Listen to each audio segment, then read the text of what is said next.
Hello, welcome to VO's Journey. My name is Anthony, and this show is about helping the new and upcoming voiceover artists grow their business, sidestep all the crazy things that this guy seems to step on. Today's video, we're going to keep short. I just want to talk about a little bit more about what I spoke about this morning about processing. So when you are processing your audio, it is important to really have a short process in your processing, okay? So meaning that you only want to do things once. So I typically like to go through the process of once I record, I EQ, I compress, then I clean up my voice using the plugins from iZotope, RX Standard. I use Mouth Declick as well as Voice to Noise. From there, that is all I do. And here's the and that's all I use when it comes to the system. Manually, I will go through, and if there's some wild breaths or anything that I need to take out or reduce, I will do that manually. I do not use a debreather. It really does degrade your audio the majority of the time. Can you get away with it occasionally? Maybe, but 95% or more of the time, it messes with your audio, it degrades it, it makes it sound poorer than better. And then a de-esser, do not use a de-esser again. Go in and you need to do this manually. I use a parametric equalizer and I find my frequency. It's very simple.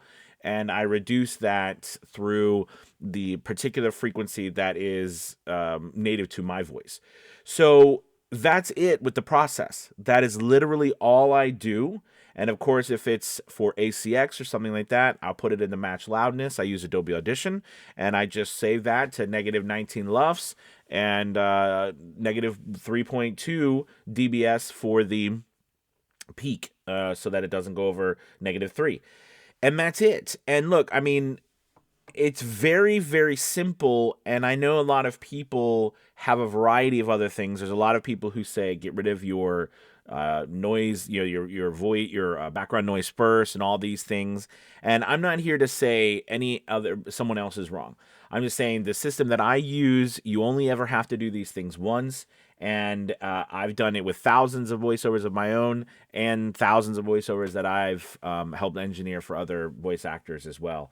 So I highly recommend that process. If you want to learn more, you got to come and check out all of our training and learning at VO Journey Academy. It's really helpful to have, I think, training on this, because I've noticed that some of the challenges that voice actors face is they can't get through enough auditions.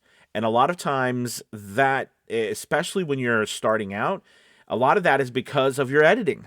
Because of the amount of time it takes you to get these things done, it causes a problem. So because of that, I highly recommend that you get a process down that is simple, that is fast, that is repeatable, and produces a high quality product every single time.